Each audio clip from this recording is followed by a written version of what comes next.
Ravi Srivastava, director Indu medical and research centre, जो कि Aliganj sector के लखनऊ में उपस्थित है। इसका ट्रीटमेंट क्या होगा भाई? हर प्लेटलेट कमी का मतलब ये नहीं कि आपको प्लेटलेट चढ़ाना है। पहले पैनिक नहीं होना है, पहले कारणों को जानना है। कारण अगर इडियोपैथिक है, उसकी दवाइयाँ बिल्कुल आसान दवाइयाँ हैं। छोटी छोटी दवाओं से गांव में हम लोग देखते हैं कि जो बोन मैरो का खराब है तो प्लेटलेट चढ़ाते रहते हैं। भाई उससे कोई फायदा नहीं, जितना चढ़ाएंगे उतना नष्ट हो जाएगा। उसकी छोटी छोटी दवाइयाँ होती, खाइए प्लेटलेट बढ़ जाएगा। बजाय घर में बैठ करके बकरी का दूध, ये सब चीजों के चक्कर में मत पड़िए।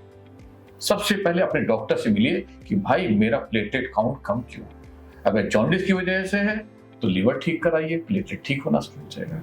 और जितने भी लीवर खराब के मरीज हैं उनका प्लेटलेट काउंट हमेशा थोड़ा कम रहेगा, 50,000 40,000। इसमें घबराने की जरूरत नहीं है।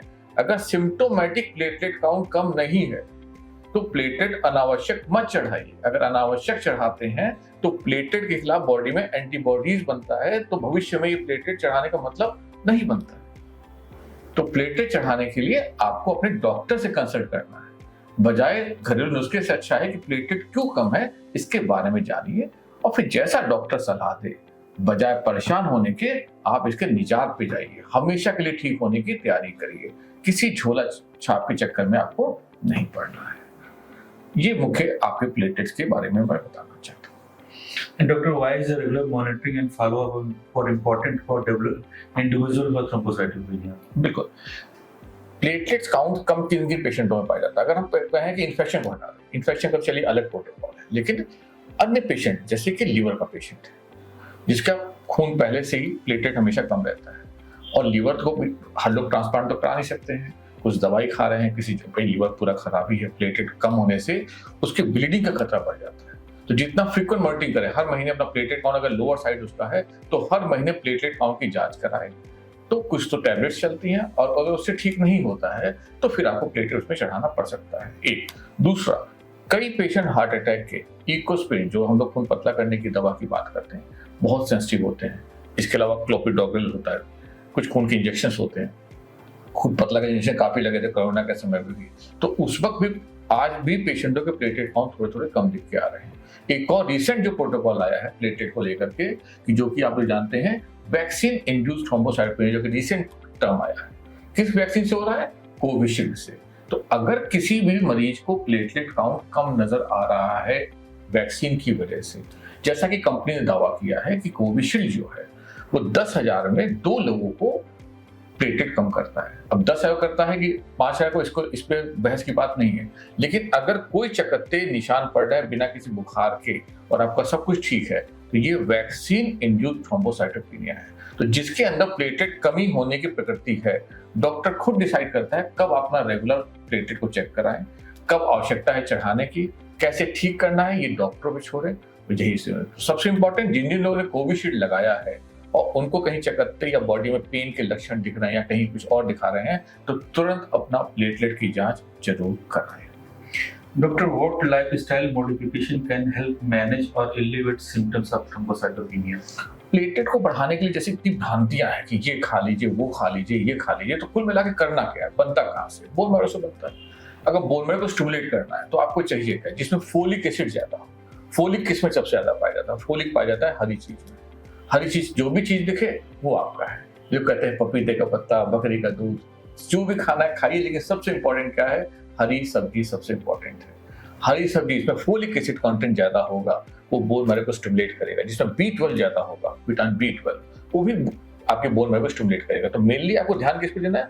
बोन मैरो पर। एक कारण इन्फेक्शन है, कोई जरूरत नहीं, सिंपल अपना लिक्विड डाइट बढ़ाते जाइए। जितना बीपी बढ़ा के रखेंगे, प्लेटलेट हमेशा नॉर्मल रहेगा। तो अगर बोन मैरो से कमी है, चाहे किसी वजह से, चाहे आपके हो, तो फोलिक एसिड और विटामिन B12 प्लेटलेट को बढ़ाता है। इन्फेक्शन है, सिंपली हाइड्रेशन, खूब पानी पीजिए, हरी सब्जी खाइए, अपने आप प्लेटलेट बढ़ता है।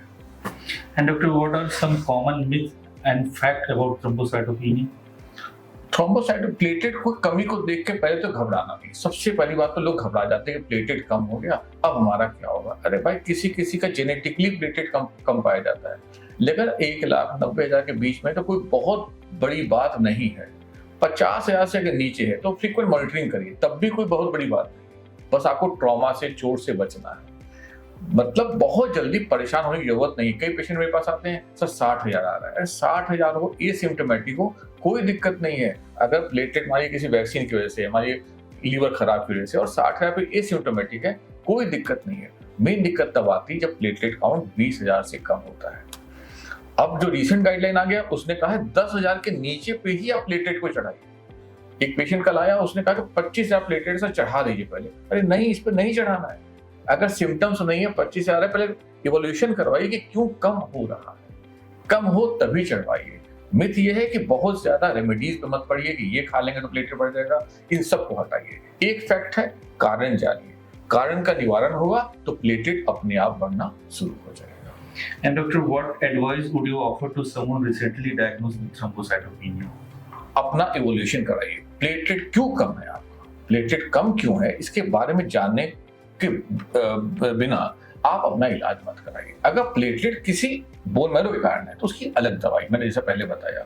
जिन कारणों का निवारण कर लेंगे, जैसे लीवर की वजह से तो लीवर ठीक कराइए, बोन मैरो में खराबी बोन मैरो ठीक कराइए, इन्फेक्शन ठीक कराइए। तो प्रोटोकॉल्स को फॉलो करिए कि जब तक डॉक्टर ना बताए कि प्लेटलेट क्यों कम है। सिंपली हो सकता है न्यूट्रिशन डेफिशिएंसी, तो न्यूट्रिएंट्स को बढ़ा देंगे, ठीक हो जाएगा मरीज। तो सिंपली किन कारणों से आपका बढ़ा है उस पर विचार। And doctor, how does thrombocytopenia affect a patient daily activities and risk of bleeding? Usually जो पेशेंट हमारे पास आते हैं 90, 1 लाख, कुछ भी एक्टिविटी कोई दिक्कत नहीं। जब ये प्लेटलेट बहुत कम होता है, कहिए 20,000 से कम, तब ये यस आपको उस समय अपने चोट से बचना है। ट्रॉमा अगर चोट लगती है तो ब्लीडिंग का खतरा बढ़ सकता है, क्योंकि खून जमने की क्षमता क्या होता है, भाई प्लेटलेट करता क्या है, खून के जमने की क्षमता को बढ़ाता है। कहीं भी चोट लगी तो जो प्लेटलेट्स होता है वो प्लग बनाता है और खून को रोक देता है। यही अगर पेशेंट का प्लेटलेट 20,000 चला रहा है, मान लीजिए आईटीपी का पेशेंट है या किसी कैंसर का मरीज है, लीवर का पेशेंट है, उसका प्लेटलेट पहले से कम है, कोई चोट लगता है अचानक तो जगह जगह ब्लीडिंग का रिस्क बढ़ सकता है, खून की उल्टी शुरू हो सकती है। तो ऐसे में तुरंत डॉक्टर से कंसल्ट आपको करना पड़ेगा। And doctor, finally, what are the latest advancement in the treatment and management of thrombocytopenia? बहुत सारा मैनेजमेंट आ चुका है आज की डेट में।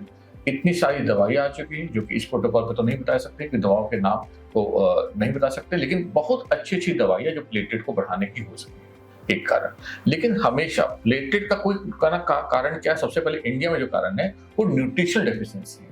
न्यूट्रिशन मतलब फोलिक एसिड की कमी, B12 की कमी आजकल बहुत ज्यादा पाई जा रही है। तो ये कमियों को अगर हम पहले से ही पूरा करके चले, जैसे कि हम लोगों ने अपने डाइट को बहुत ज्यादा बैक कर लिया है, अर्बनाइजेशन कर लिया है।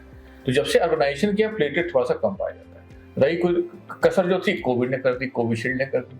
तो कुल मिलाकर के ये कहने का मतलब ये है कि आपको अपने न्यूट्रिशनल पहला ध्यान देना है, ना कि प्लेटलेट्स पे ध्यान देना है। अगर न्यूट्रिशन ठीक रहेगा, प्लेटलेट हमेशा उच्च मात्रा में आपको पाया जाएगा, नंबर 1। दूसरा, और जो भी कारण है उसका डॉक्टर निदान जानता है। अपने डॉक्टर से प्लेटलेट कम होने के कारण को जरूर जाने, उसके बाद ही अपने आप को इलाज के लिए आगे बढ़े। डेंगू पे जो नए प्रोटोकॉल्स आए हैं उसमें सबसे पहले समझिए कि पहले तो अगर घर में किसी को डेंगू डिटेक्ट हो गया, परेशान मत होइए कि प्लेटलेट गिर ही जाएगा। सभी डेंगू में प्लेटलेट नहीं गिरते हैं, थोड़ा बहुत गिरेगा क्योंकि भाई वायरस है। जैसे कि आपने कोविड में देखा, घर में भी आप लोग ठीक हुए हैं, वैसे डेंगू में भी 90% पेशेंट क्या 95% पेशेंट घर में ठीक हो सकते हैं। कैसे? सिर्फ अपने हाइड्रेशन को मेंटेन करें, खूब पानी पिए, बीपी को मेंटेन रखिए, प्लेटलेट नहीं गिरेगा। मोस्टली 5% पेशेंट जो डेंगू के लिए कॉम्प्लिकेटेड होते हैं, प्लेटलेट को अर्जेंट नहीं चढ़ाना होता है।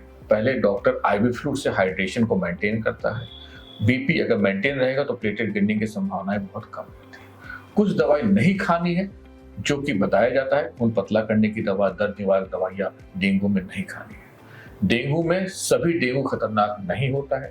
अगर टाइप 2 डेंगू वायरस ने काटा है, डेंगू के भी 4 टाइप होता है, अगर टाइप 2 काटा है तभी वो डेंजरस है। अदरवाइज टाइप 1, 3 और 4 ये बहुत सिंपल वायरस होता है। तो 95% डेंगू अपने आप ठीक होता है। 5% के लिए आपको डॉक्टर के पास जाना है, उसमें भी 1% पेशेंट को प्लेटलेट ट्रांसफ्यूज होता है। उसकी गाइडलाइंस बिल्कुल अलग है। डॉक्टर पर या कहीं पर भी तुरंत प्लेटलेट चढ़ाने का दबाव ना बना के पहले बीमारी को समझिए। डॉक्टर आपकी सुरक्षा पे लगा हुआ है और प्लेटलेट को जल्दी चढ़ाने की कोई जरूरत नहीं जब तक कि कोई रिस्क फैक्टर्स नहीं आते। हाइड्रेशन, बीपी को मेंटेन रखिए, हमेशा प्लेटलेट आपका ना हो जाएगा। Thank you.